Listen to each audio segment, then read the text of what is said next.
नमस्कार dear students. मैं Ayodhya Prasad Mishra, assistant professor BEd संकाय Sant Tulsidas PG college Kadipur Sultanpur. Dear students, आज पुनः हम अपनी इस यूट्यूब वीडियो की कड़ी में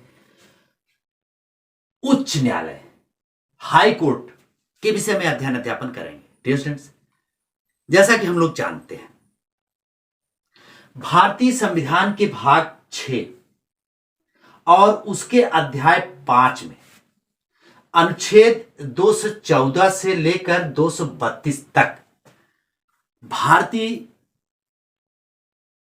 उच्च न्यायालयों के विषय में या भारत के उच्च न्यायालयों के विषय में दिया गया है। डियर स्टूडेंट्स, जैसा कि हम लोग जानते हैं, भारतीय उच्च न्यायालयों के इतिहास के विषय में अगर हम देखें तो ब्रिटिश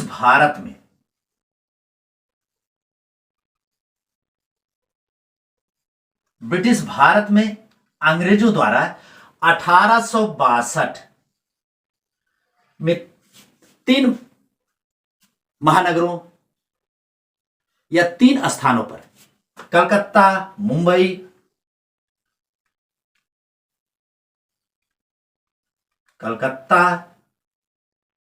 वर्तमान में कोलकाता, बंबई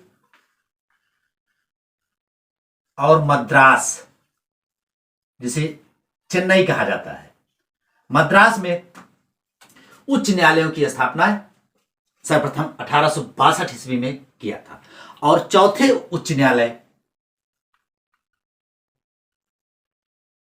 हाई कोर्ट या उच्च न्यायालय की स्थापना इलाहाबाद में 1866 ईस्वी में किया गया था। डियर स्टूडेंट्स, 1862 से 3 न्यायालयों के साथ, उच्च न्यायालयों के साथ चौथा इलाहाबाद में स्थापित किया गया। और वर्तमान समय में अगर देखा जाए तो भारत में कुल उच्च न्यायालयों की संख्या, भारत में कुल हाई कोर्ट या उच्च न्यायालयों की संख्या वर्तमान में 24 है। 26 जनवरी 2013 को MMT याद करने की दृष्टि से मेघालय, मिजोरम और त्रिपुरा, MMT मेघालय, मिजोरम और त्रिपुरा में 3 उच्च न्यायालयों की स्थापना की गई। और इस प्रकार भारतीय क्षेत्रों में या भारत में कुल 24 उच्च न्यायालय वर्तमान में है। डियर स्टूडेंट्स, जैसा कि हम लोग जानते हैं, 124 में सुप्रीम कोर्ट के विषय में प्रावधान किया गया है, 214 में हाई कोर्ट के विषय में। क्योंकि एग्जाम में बहुत पूछा जाता है, इसलिए 214 में हाई कोर्ट और 124 में सुप्रीम कोर्ट। डियर स्टूडेंट्स, उच्च न्यायालय की स्थापना अनुच्छेद 224 कहता है प्रत्येक राज्य के लिए एक हाई कोर्ट होगा, मतलब एक उच्च न्यायालय होगा। और संविधान के अनुच्छेद 231 में यह भी प्रावधान किया गया है कि संसद विधि द्वारा 2 या 2 से अधिक राज्यों के लिए एक उच्च न्यायालय अथवा 2 या 2 से अधिक राज्यों और संघ शासित क्षेत्रों के लिए एक उच्च न्यायालय होगा। संसद जिस प्रकार की व्यवस्था करे उसके अंतर्गत उच्च न्यायालय होंगे। और अनुच्छेद 241 में प्रावधान है कि संसद विधि द्वारा संघ शासित राज्य के लिए अलग से उच्च न्यायालय की स्थापना करेगा। और 1966 में दिल्ली ऐसा पहला संघ शासित राज्य है जहां पर अपना उच्च न्यायालय या हाई कोर्ट है। नेक्स्ट पॉइंट डियर स्टूडेंट्स, उच्च न्यायालय का गठन।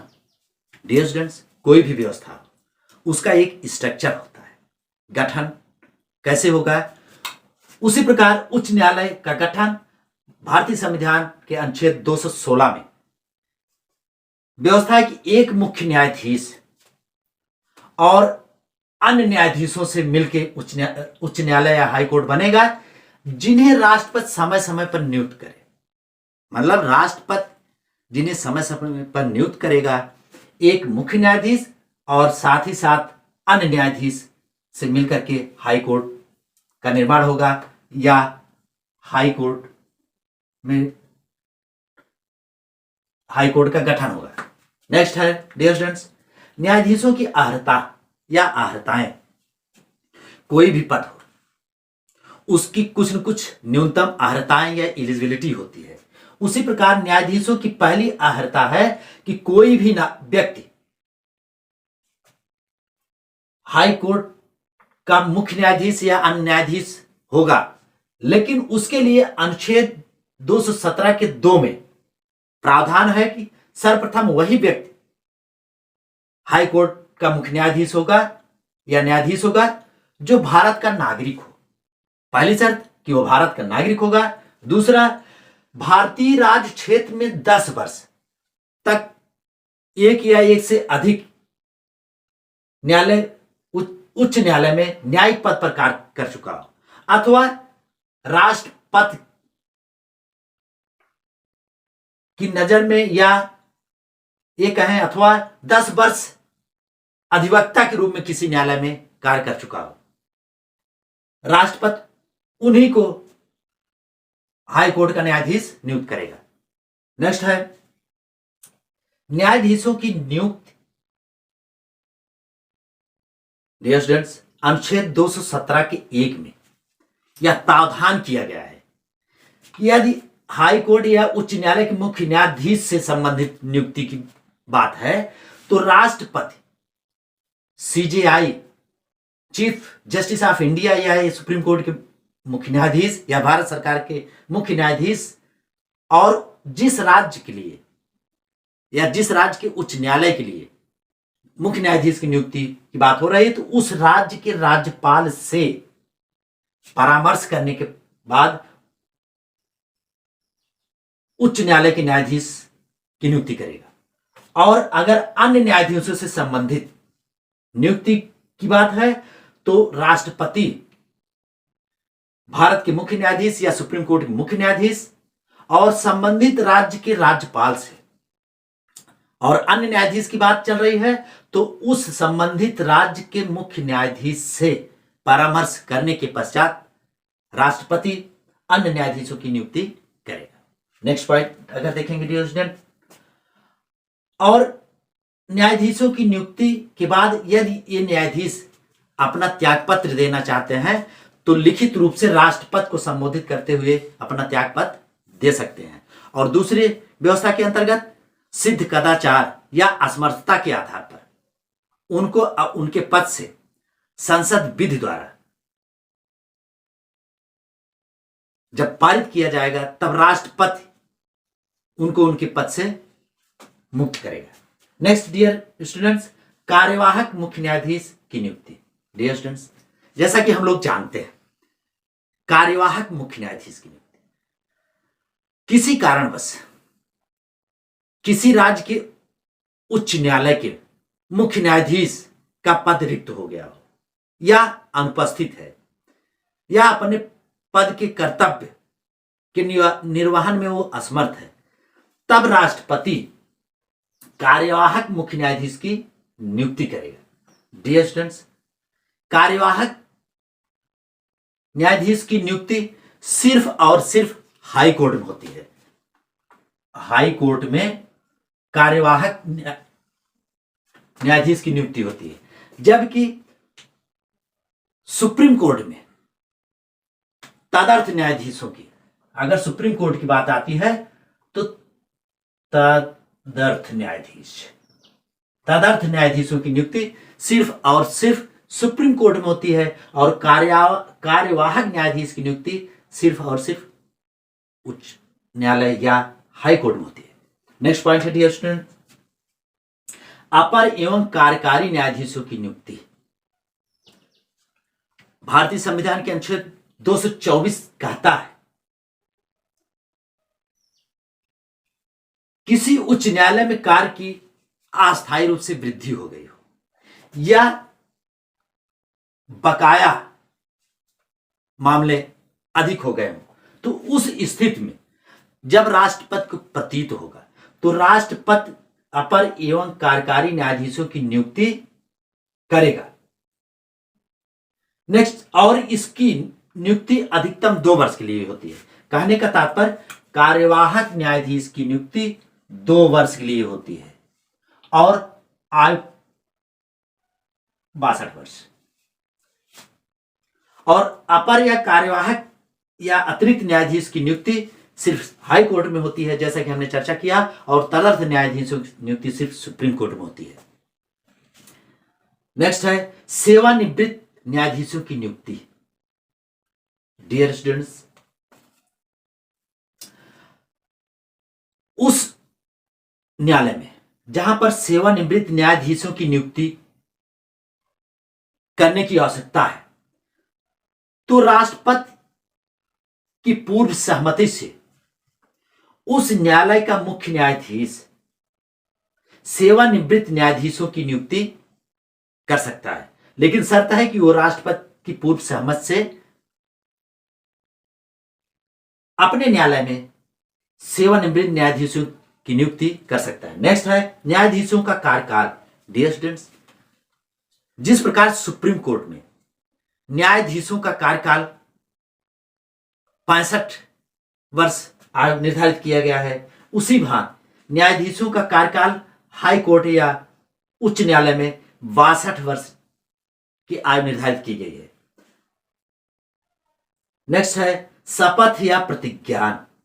डियर स्टूडेंट्स, सुप्रीम कोर्ट के न्यायाधीश राष्ट्रपति के समक्ष शपथ ग्रहण करते हैं या राष्ट्रपति द्वारा निमित्त इस कार्य के लिए जिस व्यक्ति को नामित किया जाता है उसके समक्ष शपथ ग्रहण करते हैं। और संविधान की अनुसूची 3 या तीसरी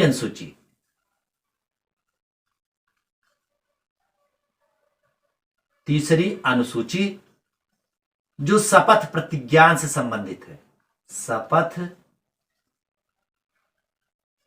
प्रतिज्ञान से संबंधित है, जिसमें प्रमुख पदाधिकारियों के शपथ से संबंधित प्रावधान किया गया है। उसी भांति हाई कोर्ट का न्यायाधीश राज्यपाल या उसके द्वारा नियुक्त किसी व्यक्ति के समक्ष अब पद ग्रहण करने के पहले शपथ ग्रहण करेगा। नेक्स्ट है वेतन एवं भत्ते। डियर स्टूडेंट्स, जैसा कि हम लोग जानते हैं, वेतन एवं भत्ते 2009 में व्यवस्था की गई थी। सन 2009 में व्यवस्था की गई थी हाई कोर्ट के मुख्य न्यायाधीश का वेतन 90,000 होगा और अन्य न्यायाधीश का वेतन 80,000 होगा। परंतु सन 2018 में पुनः संसद विधि द्वारा मुख्य न्यायाधीश का वेतन 2.5 लाख और अन्य न्यायाधीश का वेतन 2.25 लाख, 2.25 कह सकते हैं लाख, जिसे हम 2.5 लाख कह सकते हैं अथवा 2,50,000 और 2.25 लाख कह सकते हैं और 2,25,000 वेतन अन्य न्यायाधीशों को निर्धारित किया गया है। डियर स्टूडेंट्स, जो प्रतिमाह होगा, और ये वेतन मतलब हाई कोर्ट के न्यायाधीशों के वेतन और भत्ता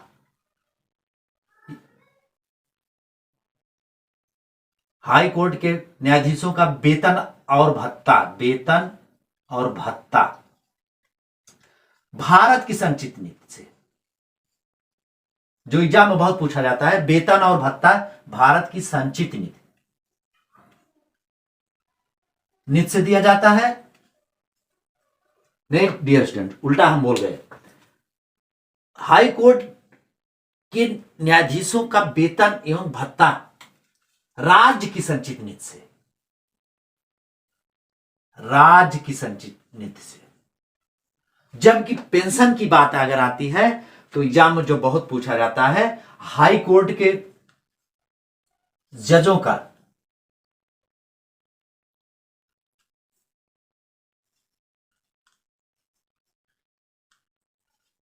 पेंशन भारत की संचित निधि से दिया जाता है, भारत की संचित निधि